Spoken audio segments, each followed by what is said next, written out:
Comment arrêter de faire des crises alimentaires? Salut à toi, dans cette vidéo, on va parler des compulsions alimentaires, des crises alimentaires. Je vais te partager un petit peu mon expérience et je vais surtout te donner des conseils, des actions à mettre en place pour justement réduire dans un premier temps le nombre de compulsions alimentaires que tu fais et à terme, les éliminer complètement.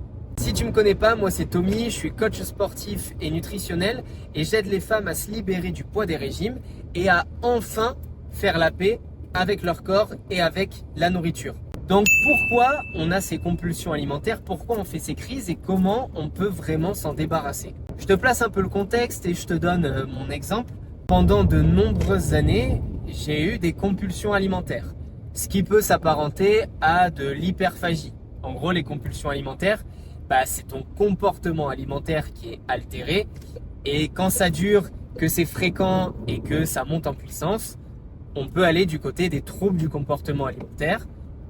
Quand tu fais des crises et que tu ne compenses pas derrière, donc en gros, tu fais ta crise, tu manges à plus savoir quoi en faire, tu manges tout et n'importe quoi, tout ce qui se passe, et derrière, tu vas juste culpabiliser, te sentir comme une merde.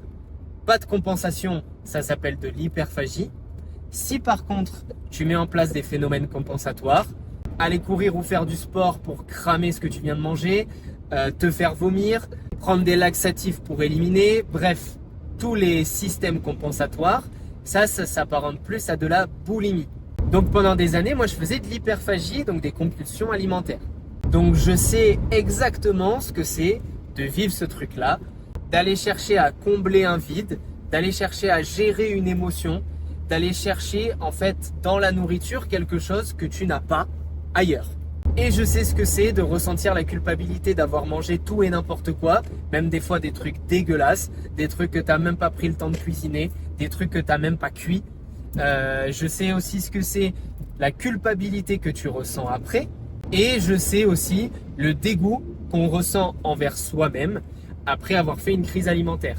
Et l'énervement d'ailleurs aussi, l'énervement quand les crises recommencent et que malgré tous ces sentiments négatifs qu'on a ressentis envers nous-mêmes, on continue de recommencer ces vieux schémas qui nous font du mal. Tout ça, je l'ai vécu, c'est pour ça que je me permets d'en parler aujourd'hui et d'aider les gens autour de ça.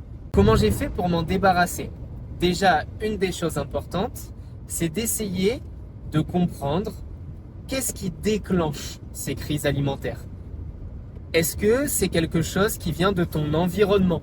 Est-ce qu'à chaque fois que tu es seul chez toi, boum, crise alimentaire? Au contraire, est-ce qu'à chaque fois que tu vois certains membres de ta famille qui te pompent l'air, boum, crise alimentaire? Est-ce que quand tu rentres chez toi après une journée de boulot dans un taf qui t'emmerde et qui te saoule, boum, crise alimentaire? Ou alors est-ce que c'est quelque chose qui est plus intrinsèque, qui vient de tes émotions? D'ailleurs, les deux sont souvent liés, mais c'est plus pour te dire si tu arrives à déterminer si tu as une crise alimentaire à chaque fois que tu es triste, à chaque fois que tu es en colère. Est-ce que tu arrives à savoir si justement la compulsion vient pour gérer une émotion? Déjà, cette phase, elle va grandement t'aider pour te faire comprendre que ta crise alimentaire et ta compulsion, c'est un symptôme. C'est pas le truc principal qu'il faut régler. En fait, c'est le signal, c'est la manière dont ton corps va exprimer son mal-être. Et en captant ça, tu vas pouvoir travailler sur ce qui te cause vraiment problème. Et tu vas pouvoir travailler, par exemple, sur le fait de ne plus gérer ta tristesse uniquement que grâce à la nourriture. Et c'est ce que je fais dans mes accompagnements.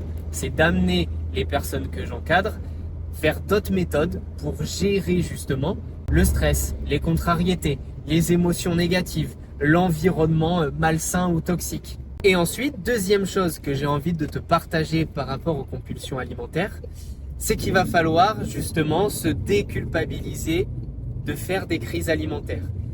Qu'est-ce qui peut t'aider pour ça?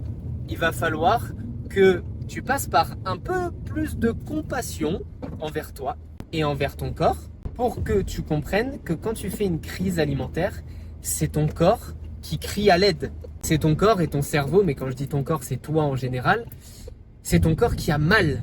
Donc c'est une manière d'exprimer le fait que ton corps a besoin qu'on prenne soin de lui. Donc là, tout l'intérêt va être d'essayer de se reconnecter un peu plus à soi, à ses besoins à ses envies pour savoir où est le déséquilibre. Parce que s'il y a des crises alimentaires, il y a un déséquilibre, c'est obligatoire. Mais est-ce que le déséquilibre, il est physiologique? Dans le sens où, est-ce que tu prends soin de ton corps en lui donnant assez à manger? Est-ce que tu manges assez dans la journée? Parce que c'est bien beau d'essayer de manger healthy, de faire attention à ton alimentation et peut-être malheureusement te restreindre. Mais si tu manges pas assez, il y a un moment donné où ton corps, lui, il a des besoins et il va te le faire savoir de plusieurs manières. Et une des manières quand il sait plus quoi faire, c'est de déclencher une crise alimentaire. Donc déjà, est-ce que physiologiquement, il y a l'équilibre?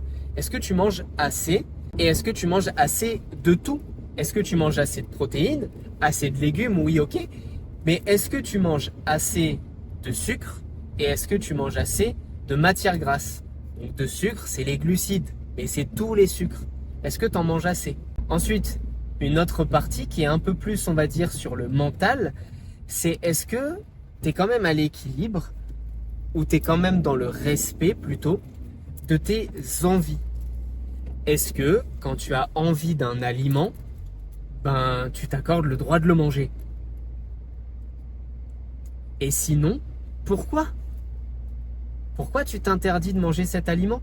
Est-ce que c'est plus grave de t'accorder ce cookie ce soir parce que tu en as envie, parce que ça te fait plaisir de le partager avec ton homme, ta femme, tes enfants, tes amis, plutôt que de te frustrer de ne pas le manger parce que tu te dis qu'il faut tenir avec la volonté et que si tu le manges tu vas grossir et que toi tu veux pas ça, donc c'est la volonté, il faut être dans le dur et il faut pas le manger.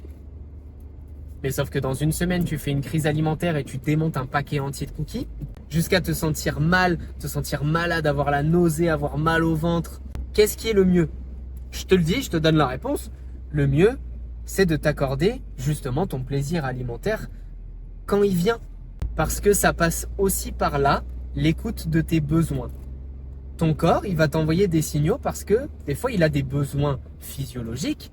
Ok, il a faim. Il faut qu'il soit nourri, il a plus d'énergie, il faut ramener du carburant, etc.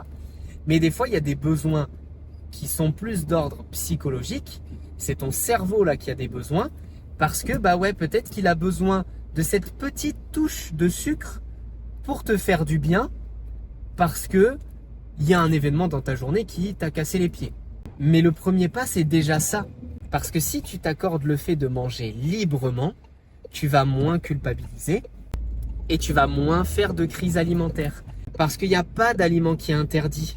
Et pour en revenir à ce que je disais avant, si aujourd'hui, tu ne sais pas encore comment gérer autrement que par la nourriture, tes émotions, les événements extérieurs, etc., c'est pas grave. Ça vient pas en un claquement de doigts comme ça tout seul. Mais peut-être que d'abord, c'est aussi de s'accorder plus de plaisir dans ton alimentation, moins de restrictions, d'être un peu plus libre, de lâcher un peu prise sur cette nourriture pour qu'ensuite tu puisses avoir l'énergie et que tu puisses avoir les armes de développer d'autres capacités, de développer des outils, de développer des méthodes pour justement ne plus compenser uniquement qu'avec la nourriture. Si tu as regardé la vidéo jusque-là, c'est que je pense que tu t'es reconnu dans ces problématiques et surtout que tu veux vraiment t'en sortir, que tu en as marre de rester dans cette dynamique. Donc si tu veux aller plus loin, je t'invite à aller voir en description, il y a le lien d'une vidéo que j'ai faite, c'est un test pour savoir quel type de mangeuse tu es. Ça va te permettre de déterminer un petit peu tes problématiques, de voir exactement quels sont les problèmes auxquels tu peux être plus facilement confronté de par ton tempérament et surtout de voir comment tu vas pouvoir inverser la tendance, comment tu vas pouvoir changer et quelles actions tu vas pouvoir vraiment mettre en place. Je pense que ça peut vraiment t'aider, donc je t'invite à aller voir en description. Et si cette vidéo t'a plu, comme d'hab, je t'invite à laisser un pouce bleu et surtout à t'abonner. Et petit truc en plus, n'hésite pas à partager la vidéo parce que peut-être que ça peut aider plus de gens à justement se libérer des compulsions alimentaires. Je te remercie d'avoir regardé la vidéo jusqu'au bout et on se retrouve dans une prochaine. Allez, ciao!